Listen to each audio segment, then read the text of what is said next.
उत्तर प्रदेश के अल्पसंख्यक कल्याण मंत्री दानिश आजाद अंसारी जी इस वक्त हमारे साथ हैं। दानिश जी, मदरसों में सर्वे की शुरुआत हो चुकी है, लेकिन आज हमने देखा कि देवबंद में एक बड़ी बैठक हुई। तकरीबन 4 घंटे एक बैठक चली। देश के तमाम अलग अलग जगहों से जो मौलाना थे उसमें शामिल हुए। ये जो बैठक थी दानिश जी, इस बैठक की ज़रूरत क्यों पड़ी और इसको लेकर के आप कैसे क्या देखते हैं? देखिए, समाज में सार्थक चर्चा ये ज़रूरी है और आज जिस तरीके से इस सर्वे के माध्यम से जो योगी सरकार का जो मंशा है कि हम ऐसे जो मदरसे हैं जहां हमारे नौजवान छात्र पढ़ रहे हैं जो गैर मान्यता प्राप्त हैं, पहले तो ये देखें कि उन छात्रों को जो बेसिक सुविधाएं वहां मिलनी चाहिए, जो बेसिक फैसिलिटीज़ मिलनी चाहिए, जो उनके अधिकार हैं, ये चीज़ें उन तक मिल रही हैं कि नहीं मिल रही हैं। और इस सर्वे के बाद हम तमाम ऐसे जो मदरसे हैं उनको भी और बेहतर दिशा में आगे ले जाने के लिए काम करेंगे। और जिस तरीके से हमारे मदरसे के छात्रों को अच्छी तालीम मिले, अच्छी शिक्षा मिले और बेहतर भविष्य मिले, इस प्राथमिकता के साथ योगी सरकार काम कर रही है। और हमारे काम के बल पे आज एक विश्वास सबके अंदर है कि हम सार्थक दिशा में, सकारात्मक दिशा में सही कदम सही दिशा की तरफ बढ़ाते हैं और हम सब मिलके अपने जो नौजवान हैं उनको अच्छी शिक्षा दें, यही हम सबकी प्राथमिकता होनी चाहिए। दानिश जी, उस बैठक के बाद तो मौलाना मदनी ने यह कह दिया है कि उनको किसी भी सरकारी मदद की मदरसे में ज़रूरत नहीं है। फिर कैसे मदद देंगे? जो भी मदरसे और जो उनकी इच्छा होगी, जो सहयोग चाहिए होगा, सरकार उनका सपोर्ट करेगी।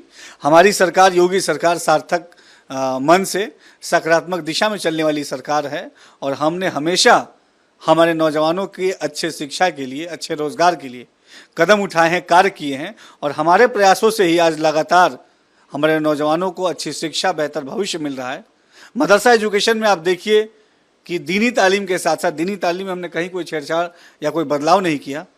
2017 से लेकर अब तक ये अपने आप में एक जवाब है उन तमाम विपक्षी दलों को जो हम मुस्लिम कम्युनिटी के बीच में भ्रम फैलाने का काम करते हैं कि योगी सरकार चाहती है कि हम अपनी दीनी तालीम हासिल करें, लेकिन योगी सरकार ये भी चाहती है कि दीन की तालीम के साथ साथ हमको अच्छी और आधुनिक शिक्षा भी मिले, ताकि जब मदरसे का बच्चा वहाँ से पढ़ के निकले तो समाज के मुख्य धारा से जुड़े।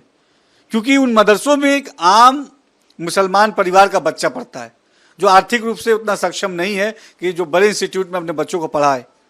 तो योगी सरकार पर जब मदनी साहब सीधे तौर पर आपको मना कर रहे हैं, कह रहे हैं आपसे सरकार से किसी भी तरह की कोई मदद की जरूरत नहीं है, तो आप लोग कैसे उनकी मदद करेंगे?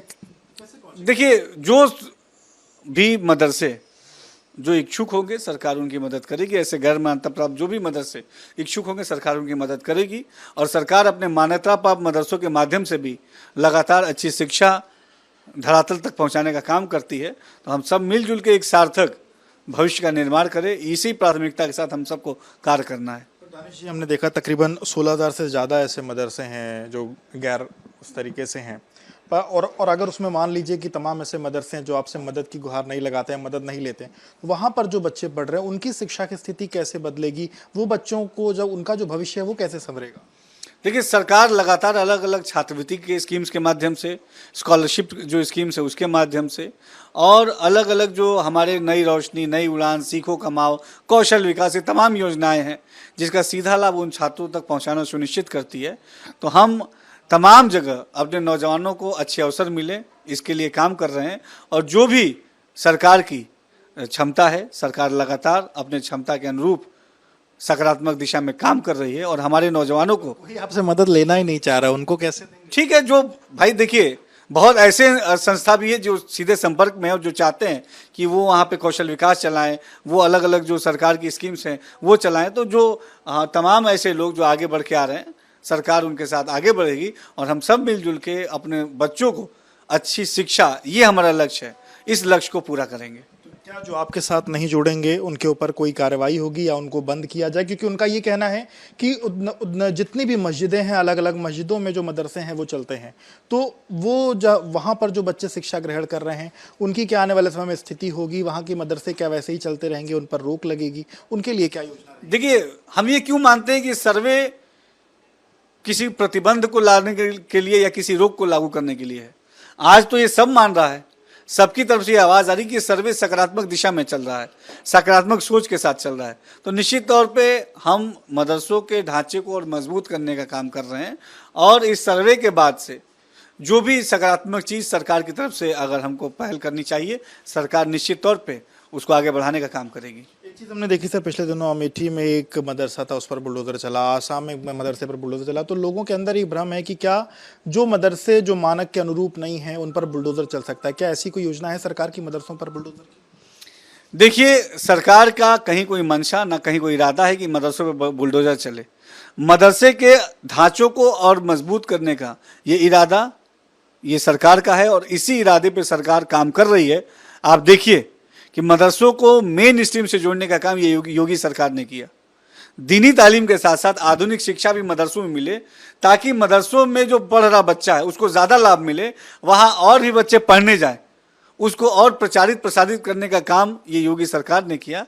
और हम लगातार मदरसों के बेहतरी के लिए और अब बुलडोजर नहीं चलेगा, कतई किसी भी मदरसे पे बुलडोजर नहीं चलेगा। और सर्वे को बुलडोजर से जोड़ने का काम ये विपक्ष के दलों ने किया है और ये भ्रम फैलाने का काम जो उन्होंने किया था, आज सबने ये माना है। आज आप देखिए, आम मुसलमानों की तरफ से ये आवाज़ आ रही है कि ये सर्वे सकारात्मक चीज़ है, सकारात्मक दिशा में उठाया गया कदम है, सब इसका सहयोग कर रहे हैं, सब इसका स्वागत कर रहे हैं। और विपक्षियों को ये स्पष्ट संदेश है कि आज सब कोई अपने कौम का विकास चाहता है और हम सब मिलजुल के अपने कौम के विकास को सुनिश्चित करेंगे। एक आखिरी सवाल, चूंकि मदरसों का सर्वे हो रहा है, इसको लेकर के समाजवादी पार्टी के एक बड़े नेता रहे, पूर्व मंत्री, उन्होंने कहा कि मदरसों का सर्वे हो रहा है वो ठीक है, लेकिन जो आरएसएस के स्कूल हैं उनका भी सर्वे होना चाहिए। आप इस बात से कितना वाकिफ? देखिए, सरकार अपनी संस्थाओं का समय समय पर सर्वे कराती है और उनको आगे बढ़ाने के लिए काम करती है। तमाम जो लोग ऐसी बातें कर रहे हैं, मैं उन्हें कहना चाहूँगा कि वो आरटीआई लगा के पूछ सकते हैं कि बेसिक शिक्षा विभाग ने भी सर्वे कराया है, सकारात्मक दिशा में कदम उठाया है। उच्च शिक्षा विभाग, माध्यमिक शिक्षा विभाग, स्वास्थ्य विभाग, सब सारे विभाग समय समय पे अपने विभाग के जो कार्य हैं उनका सर्वे कराकर ज़्यादा से ज़्यादा अच्छी सुविधाएं धरातल पे पहुँचे, इन चीज़ों पे काम करती हैं। तो इसमें कोई हवा बनाने का, इसका कोई इशू बनाने का कोई एजेंडा नहीं है, ये औचित्य नहीं है। ये केवल विपक्षी दल जो हैं वो इस पर राजनीतिक अपनी रोटियाँ सेकना चाहते हैं, क्योंकि उनके पास कोई भी मुद्दा बचा नहीं है। वो हमेशा हम मुसलमानों को केवल उन्होंने भ्रमित करने का काम भी किया है और आज भी वही कर रहे हैं। लेकिन आज का मुसलमान ये जागरूक मुसलमान है और ये विकास पसंद मुसलमान है, इसको तरक्की पसंद है और योगी सरकार मुसलमानों को तरक्की के रास्ते पे आगे ले जा रही है। बहुत बहुत शुक्रिया बात करने के लिए। तो आप सुन रहे थे दानिशजाद अंसारी जी को, जो रिपब्लिक से सर्वे को लेकर के तमाम बातचीत करें। वीडियो जर्नलिस्ट जीतेश अवस्थी के साथ विवेक रमन, लखनऊ।